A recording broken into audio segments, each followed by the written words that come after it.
Bismillahirrahmanirrahim. Assalamualaikum warahmatullahi wabarakatuh. Jumpa lagi dengan saya di Abil Maiwa Channel. Jadi channel ini merupakan channel pendidikan teman-teman, tempat kita berbagi tentang aplikasi pendidikan, Microsoft Office, serta tips dan trik komputer. Jadi di video kali ini teman-teman, admin kembali akan berbagi sebuah video informasi yang cukup penting, yaitu tentang harapan kesejahteraan guru honorer di tahun 2021. Tentunya ini adalah salah satu video yang sudah lama dinanti-nantikan oleh teman-teman guru honorer ya, dan semoga video ini bisa menjadi kenyataan nantinya. Adapun judul video admin di sini adalah 3 jenis kesejahteraan guru honorer yang bisa teman-teman dapatkan ketika teman-teman terdata di Dapodik di tahun 2021 dan tahun 2022. Kira-kira kesejahteraan yang manakah yang bisa teman-teman dapatkan di tahun 2021 ini dan akan berlanjut di tahun 2022? Kita langsung ke videonya.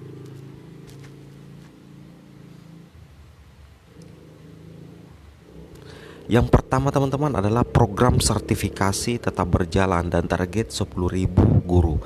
Jadi perlu teman-teman pahami, untuk tahun 2021 ini sudah ada PPG dalam jabatan yang sudah mengikuti pendidikan profesi guru.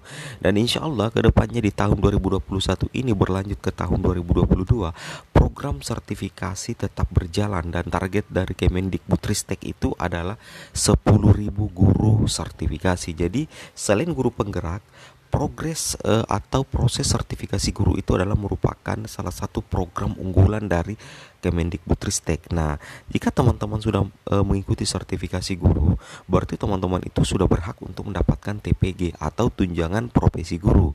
Nah, seperti itu teman-teman ya. Nah, sekarang kita coba lihat informasi dari Bapak Menteri tentang sertifikasi guru ya.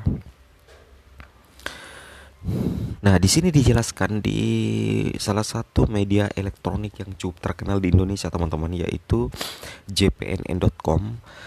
Kementerian Pendidikan dan Kebudayaan menargetkan tahun ini ada peningkatan kompetensi dan kesejahteraan guru. Beberapa program menurut Mendikbud Nadiem Makarim sudah disiapkan, di antaranya melakukan pendidikan kepada 19.624 guru penggerak dan sertifikasi terhadap 10.000 guru dan tenaga pendidikan. Jadi di sini memang sudah sangat jelas teman-teman ya, bahwa program unggulan Kemendikbud itu adalah salah satunya adalah sertifikasi guru, dan target untuk tahun 2021 untuk sertifikasi guru adalah 10.000 guru, dan kedepannya di tahun 2022 itu kemungkinan besar dan pasti sertifikasi guru akan tetap berjalan melalui proses PPG dalam jabatan. Seperti itu teman-teman ya. Jadi itu adalah salah satu bentuk kesejahteraan yang bisa teman-teman guru honorer dapatkan di tahun ini ya, seperti itu. Oke, kita lanjut lagi teman-teman ya. Nah, di sini buktinya teman-teman ya, di baru-baru di pengumuman pelaksanaan seleksi administrasi calon mahasiswa PPG dalam jabatan tahun 2021 ya. Jadi kami mendapatkan surat resmi ini dari website ppg.kemendikbud.go.id ya. Jadi ini adalah merupakan surat yang resmi dan tertanggal 20 Juni 2021. Jadi perlu teman-teman pahami bahwa di tahun 2021 ini Direktorat Jenderal Guru dan Tenaga Pendidikan melalui Direktorat Pendidikan Profesi dan Pembinaan Guru dan Tenaga Pendidikan akan melaksanakan seleksi administrasi bagi calon peserta PPG dalam jabatan tahun 2021 angkatan 3 susulan ya. Jadi ada dikatakan angkatan 3 susulan dan angkatan 4. Jadi perlu teman-teman pahami, sehubungan dengan hal tersebut kami sampaikan beberapa hal sebagai berikut. Yang pertama itu adalah seleksi administrasi bagi guru yang sudah lulus seleksi akademik ya, mulai tahun 2017 sampai tahun 2019, tetapi belum ditetapkan sebagai mahasiswa PPG dalam jabatan. Jadi bagi teman-teman guru honorer yang sudah lulus pretest mulai tahun 2017 sampai tahun 2019, itu teman-teman bisa mengikuti PPG dalam jabatan di tahun ini. Wow, luar biasa sekali ya, di tahun 2021 angkatan 3 susulan teman-teman ya, angkatan 3 susulan dengan angkatan 4, seperti itu. Jadi ini adalah salah satu progres ya, progres yang sangat luar biasa dari pemerintah, bagaimana cara untuk mensejahterakan guru honorer melalui progres atau proses sertifikasi guru ya. Di sini untuk tahun 2021 itu sudah masuk angkatan 3 susulan teman-teman ya. Sudah masuk angkatan 3 susulan dan angkatan 4, seperti itu ya. Nah, oke, kita lanjut ke bentuk kesejahteraan yang kedua ya yang bisa didapatkan oleh teman-teman guru honorer ya. Yang kedua itu adalah program besar, yaitu update status guru honorer menjadi ASN P3K ya, melalui seleksi dan diberikan afirmasi. Nah, ini adalah salah satu program dari pemerintah yang cukup luar biasa di tahun ini ya. Bahkan adanya penerimaan besar-besaran untuk guru P3K melalui sistem seleksi, tetapi harus tetap melalui sistem seleksi teman-teman. Namun melalui sistem seleksi akan diberikan beberapa kemudahan ya. Ada diistilahkan dengan istilahnya afirmasi. Jadi itu adalah salah satu program luar biasa dari pemerintah untuk teman-teman guru honorer untuk bisa sejahtera di tahun ini ya, yaitu adanya program ASN P3K melalui seleksi dan tentunya diberikan afirmasi. Nah, di sini kita lihat contohnya teman-teman ya. Nah, untuk contohnya di sini teman-teman bisa perhatikan ada 4 jenis afirmasi yang teman-teman guru honorer bisa dapatkan ketika teman-teman masuk persyaratan ya. Yang pertama itu adalah afirmasi sertifikat pendidik dengan nilai tambahan nilai itu adalah 100% ya, artinya nilai penuh dari kompetensi teknis. Kemudian untuk guru honorer yang terdata di Dapodik berusia 35 ke atas itu akan mendapatkan 15% dari kompetensi teknis. Sedangkan untuk penyandang disabilitas itu mendapatkan nilai 10%.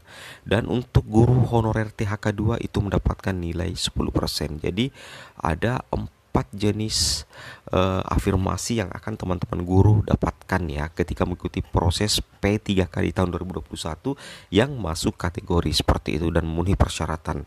Jadi luar biasa ya program pemerintah di tahun 2021 untuk mencerdaskan untuk mensejahterakan guru ya, terutama untuk guru-guru honorer seperti itu. Selain sertifikasi guru, kita diberikan lagi kesempatan untuk menjadi ASN, yaitu menjadi guru P3K di tahun ini. Luar biasa ya. Jadi bagi teman-teman guru honorer ini wajib mempersiapkan diri, karena sebelum tanggal 30 Juni itu kemungkinan besar teman-teman sudah bisa membuat akun guru P3K seperti itu teman-teman ya. Oke. Nah, sekarang kita coba lanjut ke informasi berikutnya. Nah, di sini masih di seputar P3K, ini adalah merupakan alur tahapnya teman-teman ya. Jadi perlu teman-teman pahami usaha pemerintah untuk mensejahterakan guru itu kembali terlihat di sini teman-teman ya, di seleksi P3K guru. Bayangkan guru honorer, terutama guru honorer di sekolah negeri itu punya 3 kali kesempatan teman-teman ya. Punya 3 kali kesempatan untuk mengikuti proses P3K. Luar biasa. Coba diperhatikan ya. Jadi untuk honorer kategori 2 dan guru honorer negeri yang terdata di Dapodik ini punya 3 kali kesempatan teman-teman ya. Coba bayangkan apa yang ada di benak pemerintah sehingga memberikan 3 kali kesempatan. Nah, apa yang kira-kira ya? Jadi jawabannya adalah yang ada di benak pemerintah kenapa memberikan 3 kali kesempatan untuk memudahkan teman-teman guru honorer yang sudah mengabdi lama untuk lolos P3K dan bisa sejahtera melalui program pemerintah ini. Seperti itu ya. Analisis admin sendiri seperti itu. Bahkan untuk guru swasta juga diberikan bentuk kesejahteraan di tes kedua teman-teman. Bayangkan di tes kedua dan tes ketiga ada 2 kali tes bersama dengan lulusan PPG. Jadi luar biasa ya. Betul-betul pihak Kemendikbud, pihak Kemenpan RB dan pemerintah pada umumnya itu betul-betul menginginkan agar guru-guru honorer itu bisa sejahtera melalui proses alur seleksi guru P3K seperti itu teman-teman ya. Oke, kita coba lanjut ke bentuk kesejahteraan yang ketiga yang bisa teman-teman guru honorer dapatkan. Nah, yang ketiga adalah adanya insentif guru honorer yang terdata di Dapodik melalui dana BOS. Jadi tentunya teman-teman sudah memahami semua bahwa guru honorer yang terdata di Dapodik dan memenuhi persyaratan itu berhak mendapatkan honorium ya, mendapatkan honorium di dana BOS ya. Bahkan beberapa kali Bapak Menteri kita, Bapak Nadiem Makarim itu sudah menjelaskan ya bahwa untuk dana BOS itu ada alokasi yang dikhususkan untuk teman-teman guru honorer.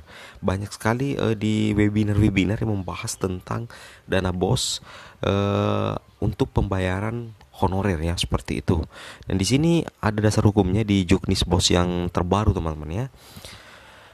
Di Juknis BOS yang terbaru itu dijelaskan di sini persentase pembayaran honor ya. Ini adalah merupakan potongan materi yang kami screenshot di di Juknis Bos ya teman-teman ya. Diperhatikan di sini bahwa untuk persentase pembayaran honor paling banyak itu 50%. Luar biasa ya. Coba bayangkan ya, 50% sebagaimana dimaksud pada ayat 1. Dikecualikan, bahkan ini dikecualikan teman-teman ya. Ini dikecualikan pada masa penetapan status bencana alam ya. Non alam ditetapkan oleh pemerintah pusat atau pemerintah daerah. Jadi bagi daerah yang sebenarnya terkena bencana alam, baik itu fisik atau non fisik, itu bisa dikecualikan pembayaran honornya di atas 50% teman-teman ya. Jadi untuk pembayaran honor paling banyak 50%, paling banyak ya 50% itu untuk daerah yang normal ya. Jadi kalau di atas 50% berarti daerah itu masuk dalam kategori status bencana alam ataupun status bencana non alam. Jadi untuk persentase pembayaran honor itu paling banyak 50% teman-teman. Jadi tidak bisa melewati 50% jika dalam keadaan daerah normal seperti itu. Kemudian di poin 4 juga dipertegas ya, pembayaran honor sebagaimana dimaksud pada ayat 3 diberikan kepada guru dengan persyaratan. Jadi tentunya ketika teman-teman ingin mendapatkan kesejahteraan itu teman-teman harus memenuhi beberapa persyaratan ya, terutama untuk di dana bos itu minimal itu tidak boleh berstatus pegawai negeri sipil. Jadi bagi pegawai negeri sipil itu tidak mendapat tunjangan lagi ya, mendapat insentif lagi. Kemudian wajib tercatat di Dapodik. Kemudian belum mendapatkan tunjangan profesi. Jadi bagi teman-teman guru honorer yang belum sertifikasi itu berhak mendapatkan honor dari dana bos ya, seperti itu. Kemudian melaksanakan proses pembelajaran secara tatap muka melalui pembelajaran jarak jauh, seperti itu teman-teman ya. Jadi seperti itu salah satu usaha pemerintah untuk memberikan kesejahteraan kepada teman-teman guru honorer di tahun 2021 ini. Namun tentunya dari ketiga bentuk kesejahteraan itu teman-teman bisa raih sendiri dengan kemampuan dan kerja keras teman-teman ya. Jadi apapun itu kita harus berusaha untuk memenuhi persyaratan yang telah ditetapkan oleh pemerintah, karena itu adalah merupakan aturan yang berlaku dan itu adalah untuk demi kebaikan kita semua. Jadi perlu teman-teman pahami, salah satu usaha pemerintah untuk membuat teman-teman guru honorer sejahtera itu melalui proses sertifikasi. Namun ketika teman-teman bisa memenuhi persyaratannya, barulah teman-teman mendapatkan kesejahteraan melalui sertifikasi. Seperti halnya dengan P3K. P3K itu sudah disediakan formasi sebanyak-banyaknya, namun tentunya itu dibutuhkan kompetensi untuk bisa lolos di sana. Nah, teman-teman harus lolos melalui proses seleksi juga, seperti itu. Dan melalui honorim dana bos. Untuk mendapatkan honor dari dana bos, tentunya teman-teman harus memenuhi persyaratan-persyaratan yang dipenuhi yang ditetapkan dalam Juknis. Seperti itu teman-teman ya. Oke teman-teman, mungkin cukup sampai di sini video informasi saya ya. Dan sebelum kita menutup videonya, teman-teman bisa menyaksikan sebentar video dari Kemenpan RB ya, Kemenpan RB tentang afirmasi guru honorer ya. Jadi silahkan teman-teman saksikan.